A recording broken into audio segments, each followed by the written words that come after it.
It is good to be home, and I don't know about you, but I'm feeling fired up.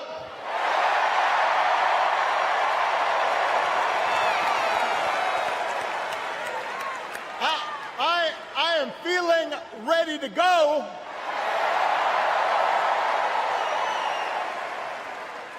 Even if I am the only person stupid enough to speak after Michelle Obama.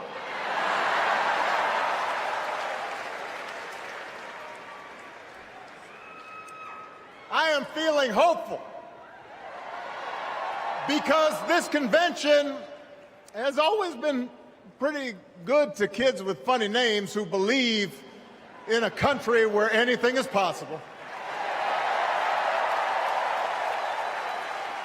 Because we have a chance to elect someone who has spent her entire life trying to give people the same chances America gave her. Someone who sees you and hears you and will get up every single day and fight for you. The next president of the United States of America, Kamala Harris.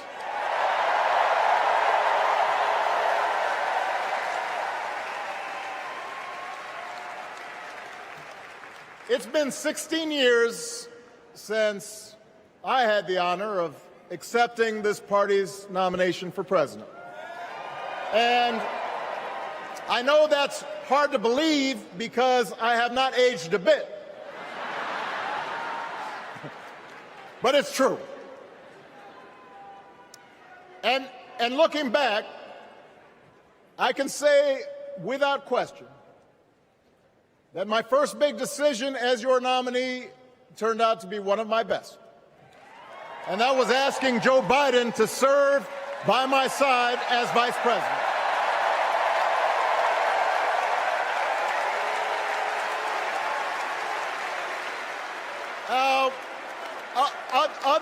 Other than some common Irish blood, Joe and I come from different backgrounds. But we became brothers. And as we worked together for 8, sometimes pretty tough years, what I came to admire most about Joe wasn't just his smarts, his experience. It was his empathy and his decency and his hard-earned resilience, his unshakable belief that everyone in this country deserves a fair shot.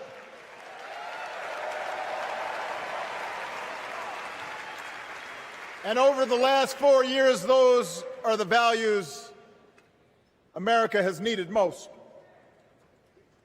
At a time when millions of our fellow citizens were sick and dying, we needed a leader with the character to put politics aside and do what was right. At a time when our economy was reeling, we needed a leader with the determination to drive what would become the world's strongest recovery. 15 million jobs, higher wages, lower health care costs. At a time when the other party had turned into a cult of personality, we needed a leader who was steady and brought people together and was selfless enough to do the rarest thing there is in politics, putting his own ambition aside for the sake of the country.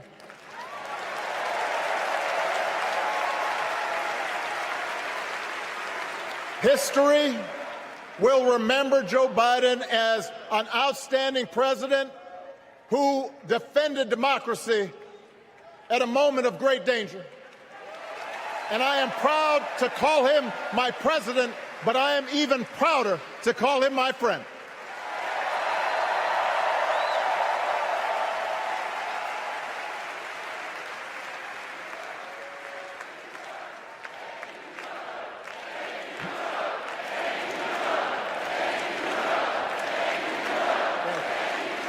Now, the torch has been passed. Now it is up to all of us to fight for the America we believe in. And make no mistake, it will be a fight. for all the incredible energy we've been able to generate over the last few weeks, for all the rallies and the memes. This will still be a tight race in a closely divided country. A country where too many Americans are still struggling. Where a lot of Americans don't believe government can help. And as we gather here tonight, the people who will decide this election are asking a very simple question. Who will fight for me? Who's thinking about my future, about my children's future, about our future together? One thing is for certain, Donald Trump is not losing sleep over that question.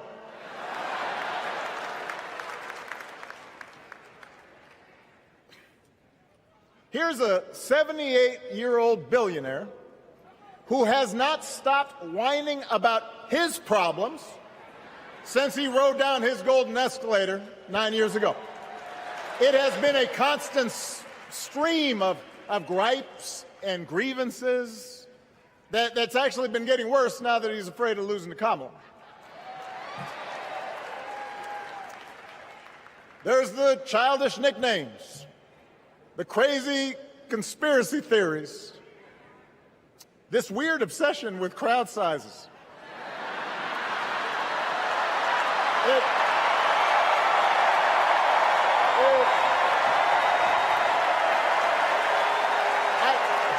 It just goes on and on and on. The other day I heard someone compare Trump to the neighbor who keeps running his leaf blower outside your window every minute of every day.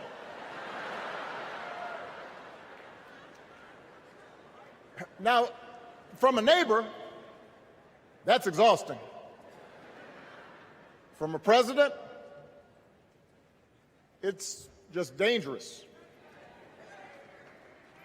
The truth is, Donald Trump sees power as nothing more than it means to his ends. He wants the middle class to pay the price for another huge tax cut that would mostly help him and his rich friends. He killed a bipartisan immigration deal written in part by one of the most conservative Republicans in Congress that would have helped secure our southern border because he thought trying to actually solve the problem would hurt his campaign. He doesn't. Do not boo. Vote.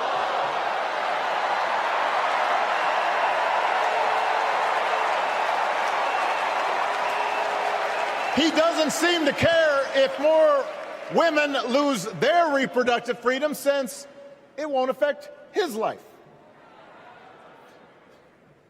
And most of all, Donald Trump wants us to think that this country is hopelessly divided between us and them, between the real Americans, who of course support him, and the outsiders who don't. And he wants you to think that you'll be richer and safer if you will just give him the power to put those other people back in their place. It is one of the oldest tricks in politics from a guy whose act has, let's face it, gotten pretty stale.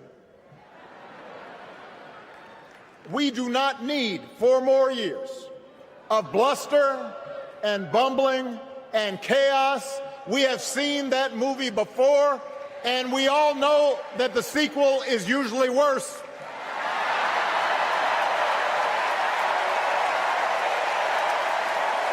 America's ready for a new chapter. America's ready for a better story. We are ready for a President Kamala Harris.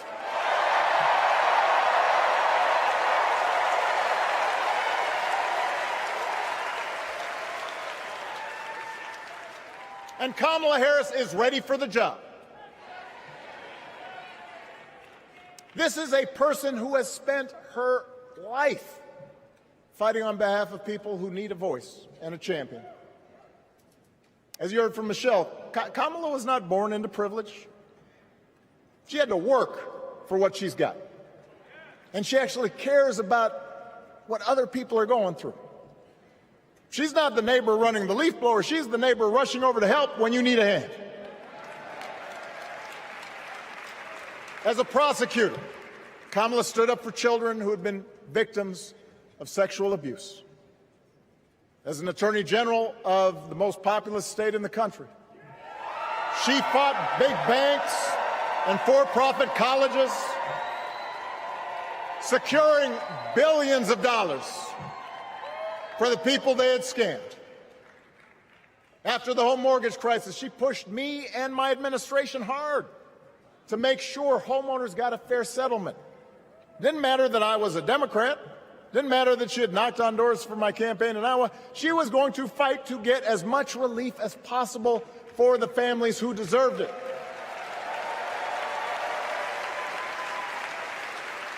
As vice president, she helped take on the drug companies to cap the cost of insulin, lower the cost of health care, give families with kids a tax cut.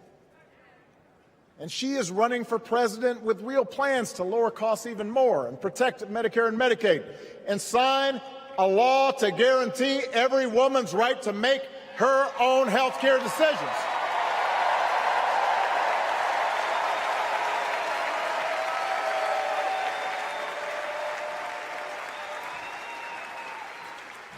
In other words, Kamala Harris won't be focused on her problems. She'll be focused on yours. As president, she won't just cater to her own supporters and punish those who refuse to kiss the ring or bend the knee. She'll work on behalf of every American. That's who Kamala is. And in the White House, she will have an outstanding partner in Governor Tim Walz.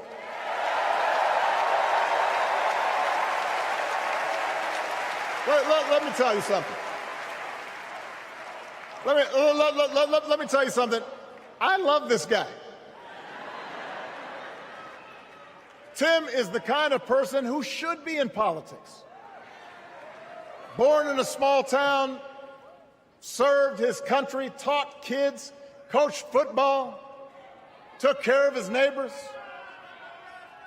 He knows who he is, and he knows what's important. You can tell those flannel shirts he wears don't come from some political consultant. They come from his closet, and they have been through some stuff.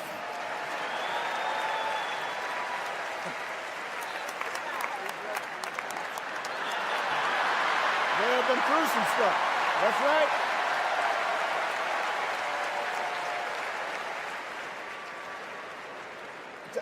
Together, Kamala and Tim have kept faith with America's central story. A story that says we are all created equal.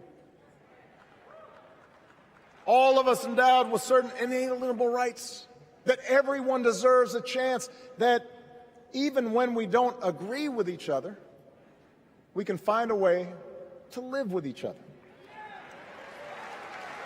That's Kamala's vision.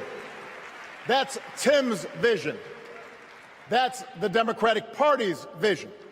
And our job over the next 11 weeks is to convince as many people as possible to vote for that vision. Now, it won't be easy. The other side knows it's easier to play on people's fears and cynicism, always has been. They will tell you that government is inherently corrupt, that sacrifice and generosity are for suckers. And since the game is rigged, it's okay to take what you want and just look after your own.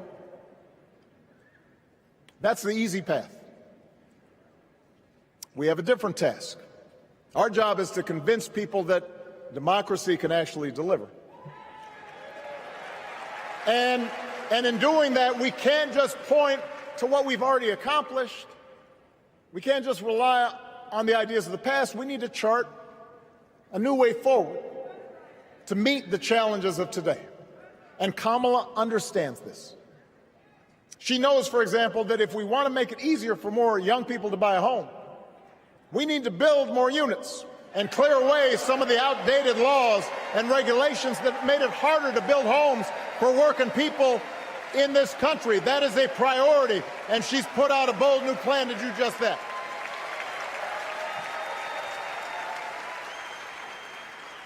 On health care, we should all be proud of the enormous progress that we've made through the Affordable Care Act, providing millions of people access to affordable coverage, protecting millions more from unscrupulous insurance practices. I noticed, by the way, that since it's become popular, they don't call it Obamacare no more.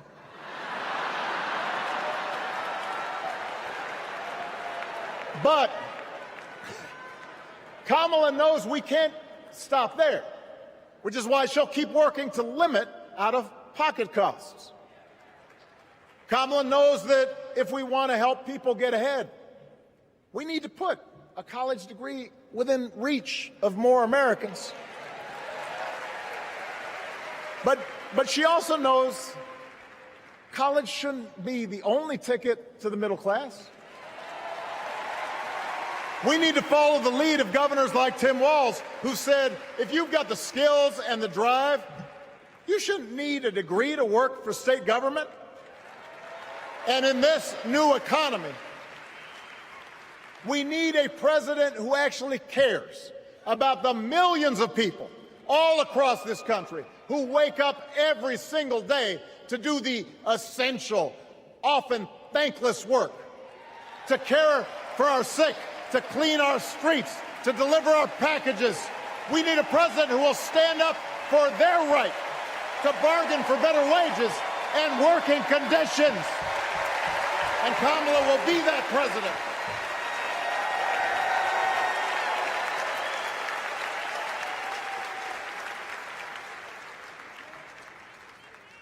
Yes, she can.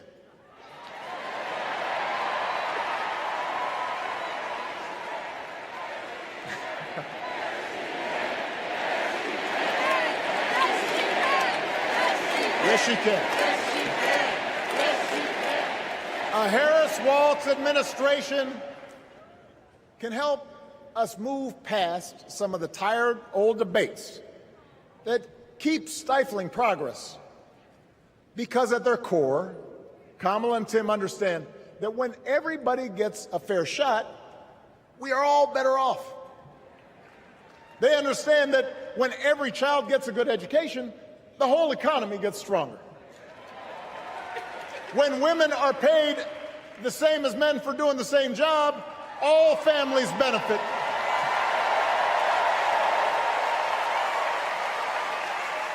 They understand that we can secure our borders without tearing kids away from their parents, just like we can keep our streets safe while also building trust between law enforcement and the communities they serve and eliminating bias. That will make it better for everybody.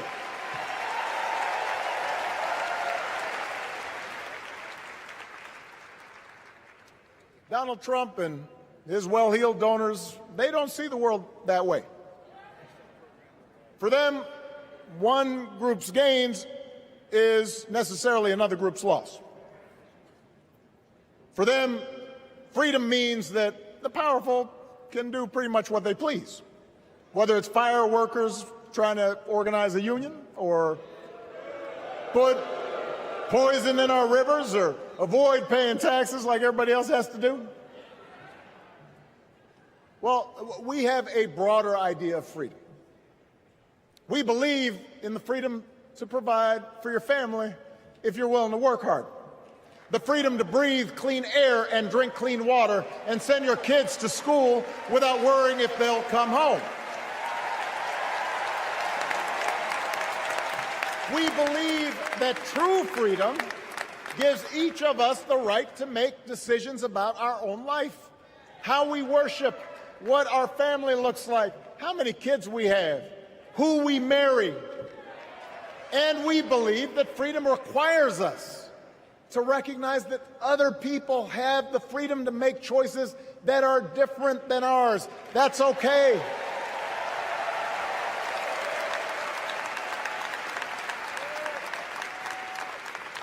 That's the America Kamala Harris and Tim Walz believe in. An America where we, the people, includes everyone. Because that's the only way this American experiment works. And despite what our politics might suggest, I think most Americans understand that. Democracy isn't just a bunch of abstract principles and dusty laws in some book somewhere. It's the values we live by. It's the way we treat each other, including those who don't look like us, or pray like us, or see the world exactly like we do.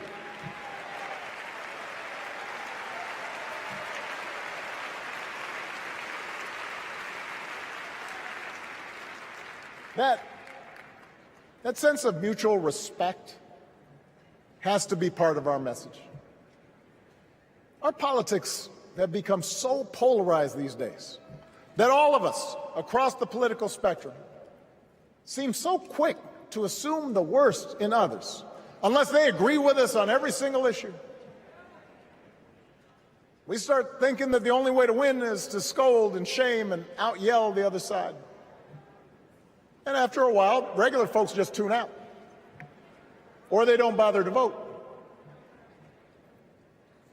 Now, that approach may work for the politicians who just want attention and thrive on division, but it won't work for us. To make progress on the things we care about, the things that really affect people's lives, we need to remember that we've all got our blind spots and contradictions and prejudices, and that if we want to win over those who aren't yet ready to support our candidates, we need to listen to their concerns and maybe learn something in the process. After all, if a parent or grandparent occasionally says something that makes us cringe, we don't automatically assume they're bad people. We recognize that the world is moving fast, that they need time and maybe a little encouragement to catch up. Our fellow citizens deserve the same grace we hope they'll extend to us.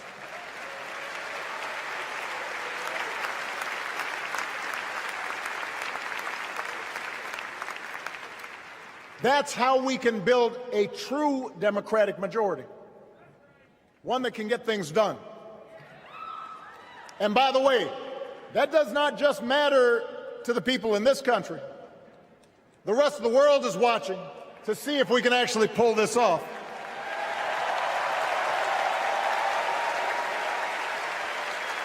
No nation, no society has ever tried to build a democracy as big and as diverse as ours before. One that includes people that over decades have come from every corner of the globe. One where our allegiances and our community are defined not by race or blood, but by a common creed. And that's why when we uphold our values, the world's a little brighter. When we don't, the world's a little dimmer, and dictators and autocrats feel emboldened. And over time, we become less safe. We shouldn't be the world's policemen, and we can't eradicate every cruelty and injustice in the world. But America can be and must be a force for good, discouraging conflict, fighting disease, promoting human rights, protecting the planet from climate change, defending freedom, brokering peace. That's what Kamala Harris believes, and so do most Americans.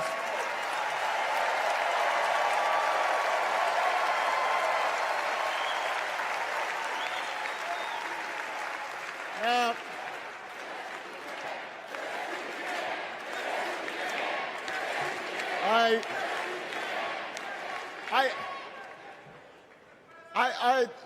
I know these ideas can feel pretty naive right now.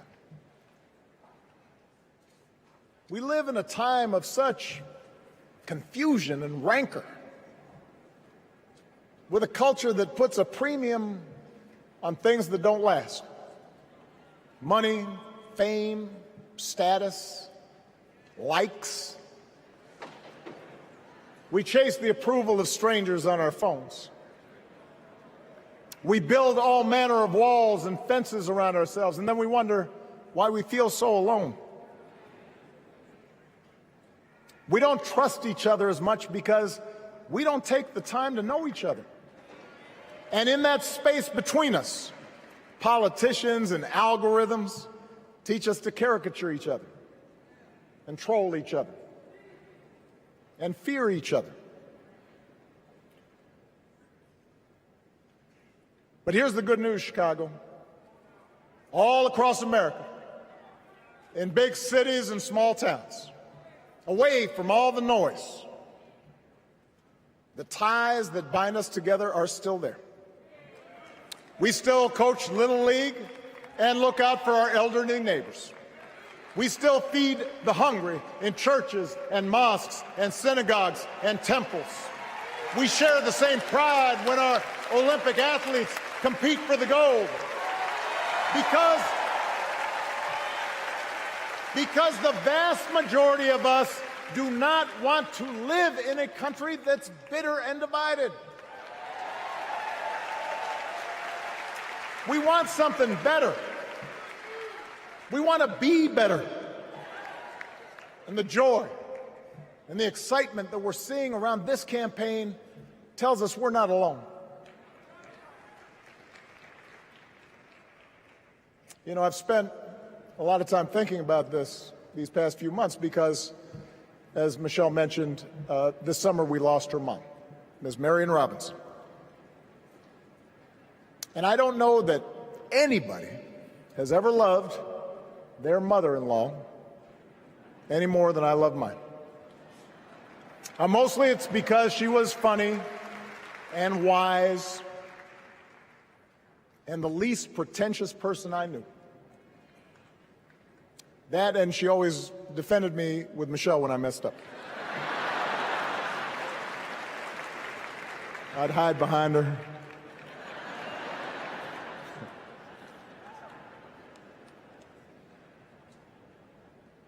But I also think one of the reasons Mary and I became so close was she reminded me of my grandmother, the woman who helped raise me as a child. And on the surface, the two of them did not have a lot in common. One was a black woman from right here, south side of Chicago, right down the way. Went to Englewood High School. The other was a little old white lady born in a tiny town called Peru, Kansas. Now, I know there aren't that many people from Peru.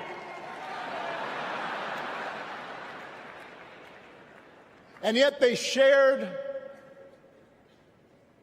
a basic outlook on life.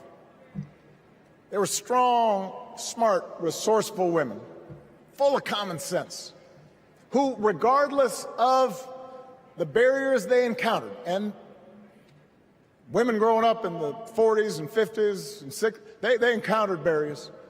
They still went about their business without fuss or complaint and provided an unshakable foundation of love for their children and their grandchildren. In that sense, they both represented an entire generation of working people who, through war and depression, discrimination and limited opportunity, helped build this country. A lot of them toiled every day at jobs that were often too small for them and didn't pay a lot. They willingly went without just to keep a roof over their families' heads, just to give their children something better. But they knew what was true. They knew what mattered. Things like honesty and integrity, kindness and hard work. They weren't impressed with braggarts or bullies. They didn't think putting other people down lifted you up or made you strong. They didn't spend a lot of time obsessing about what they didn't have. Instead, they appreciated what they did. They found pleasure in simple things: a card game with friends, a good meal, and laughter around the kitchen table, helping others, and most of all, seeing their children do things and go places that they would have never imagined for themselves.